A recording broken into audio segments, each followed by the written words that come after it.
Welcome into another edition of Mavs Latest. I am Josyah Howard, and again, I really wish that we kind of stop forcing Cooper Flagg to be already viewed as this savior of a playmaker, because I think it's starting to be kind of, what's the best way of saying this? Kind of a cop out, just in case you don't get that playmaker replacement while Kyrie is recovering. And I know we've been discussing possible Kyrie replacements here on Mavs Latest, but it seems like, you know, from what Jason Kidd has been saying, Cooper Flagg is going to be a primary replacement in terms of while Kyrie's out, not a actual legitimate replacement, but obviously we know Kyrie has expected to sign a 3-year deal with the Mavericks, but while Kyrie's recovering, Cooper Flagg's expected to be this playmaker, and at the end of the day, is he ready to be that? And it seems like Mark Cuban thinks he's ready to be that, as he also spoke during the introductory press conferences earlier in the week. And Mark Cuban said he would send texts to Jason Kidd and say, point guard, point guard, point guard, point guard. Let him bring up the ball. He also talks about certain lineups he would play. Um, and that lineup includes a lineup of Cooper Flagg at point guard, Klay Thompson, PJ Washington, Anthony Davis, and Derek Lively II or Daniel Gafford. I mean, first of all, that's interesting because, I mean, that's a great lineup in 2K, Mark Cuban. First of all, that's a great lineup in 2K. Not sure if that's a great lineup now. And I don't think Cooper Flagg as a rookie in the NBA, as a rookie, is quite ready to be a point guard in the NBA. I don't think he's quite quick enough, nimble enough to move with the quickest guards in the league. I'm not sure if he could guard a De'Aaron Fox on a Tuesday night again in San Antonio. I'm not sure he could do that yet. And that'd be unfair to ask him to be able to do that right now as a not only a rookie but a young rookie. He's again supposed to be a freshman in college this year. Um, so I don't necessarily love the expectation that they're already starting to kind of put on him in terms of the expectation for him to play a position that's not even necessarily his natural position. I don't think playmaking is necessarily his strongest suit. It's something he's pretty good at, but I don't think it's its strongest ability. And I think it's kind of starting to be presented as if it is his strongest ability. So, again, Mark Cuban, great lineup at 2K. Cooper Flagg, Clay, PJ, Anthony Davis, Derek Lively the second. I'm gonna run that. I'm gonna run that when I play 2K, but nah, I can't. I can't play that lineup early on right now. Just not now. It's too early for him in the process. And again, maybe he gets to training camp and they see something obviously we are not able to see, and they throw him at point guard, and it's awesome. And hey, we're all winners in that case. But if I'm predicting it now, I just don't think that lineup that Mark Cuban presented is quite the lineup he is ready for. But, talking about getting ready for, training camp season, summer league season, and whatnot, we're checking in on somebody that's been working hard this summer. And, you know, about a year ago,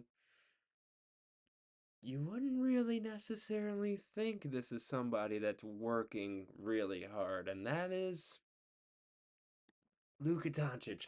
Um, as I'm being a little facetious, obviously, Luka Doncic is really.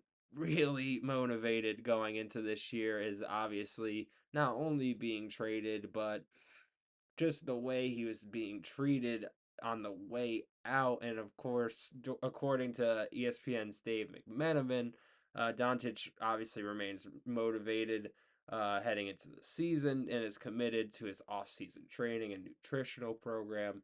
Uh, Also, Doncic will have a direct conduit to the Lakers coaching staff with them this summer. The Lakers assistant coach Greg St. John will serve as an or Jean St. John, excuse me. Sorry, Greg, I'm not sure. Uh, will serve as an assistant coach with the Slovenian national team, sources told ESPN, as Doncic competes for his home country in the FIBA Eurobasket tournament. I mean, I like this for Luka. I don't know if the Mavericks have ever sent like a private assistant with him all around the country, all around the world. Not sure. If the Mavericks did do it, I'm sorry if that's something that's not being acknowledged.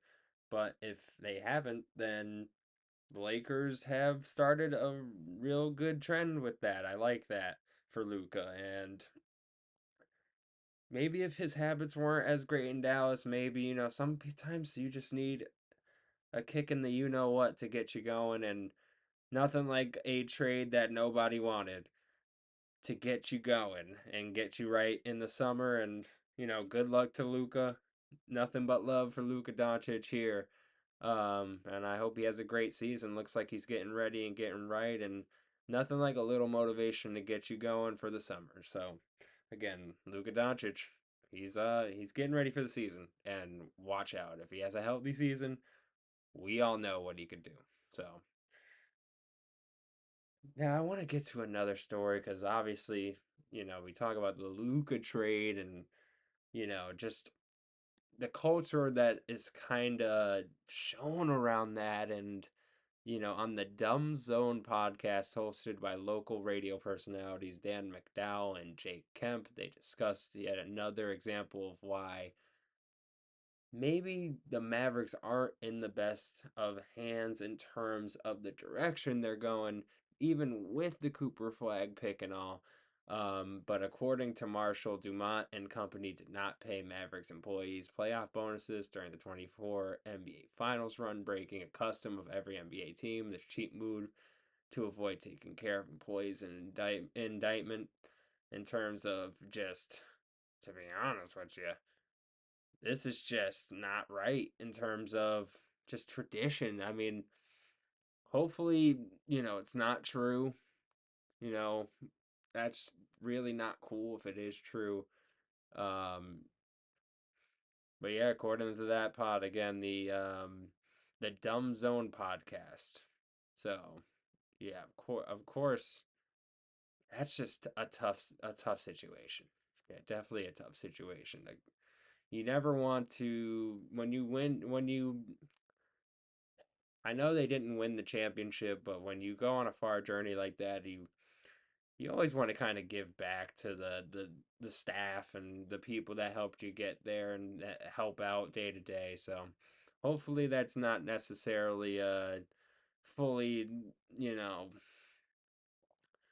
I don't know, like man, it's tough. It's tough. I'm like as I'm even reading the story, it just makes me bummed out. I don't like reading stuff like that. And I want to make sure everybody gets the latest, obviously here with the Mavericks, but just reading like stuff like that just bums me out. And again, shout out to all the Mav staff out there who helped out the team during the finals. So, but I want to wrap up today's episode with a little Mavs chatter. And we obviously see Lonzo Ball, the Chicago Bulls, move to Cleveland. And, according to Joe Cowley of the Chicago Sun-Times, the Bulls were in active trade discussions not only for Ball, but for Kobe White.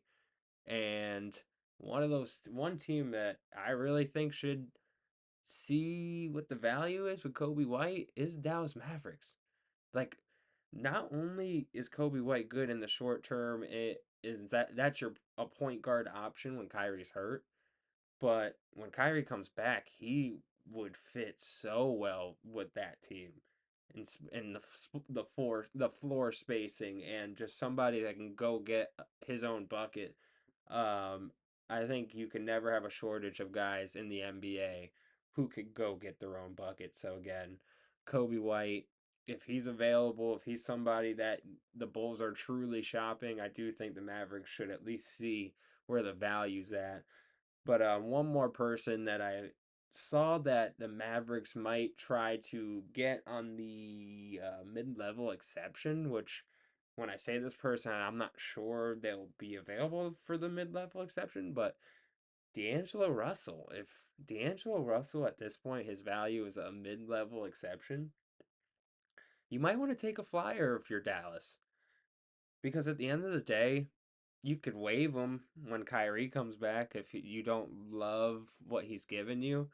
And if he's playing well and then he comes off the bench when Kyrie comes back, and now you have a spark plug of a six man. So again, nothing. I wouldn't go for D'Angelo Russell if it's not the mid level exception. But another name I saw, D'Angelo Russell, a possible option for the Dallas Mavericks. So Kobe White, D'Angelo Russell, possible options in terms of finding that playmaking option for Kyrie Irving as he recovers from that ACL injury. But this has been Mavs Latest. I'm Josyah Howard.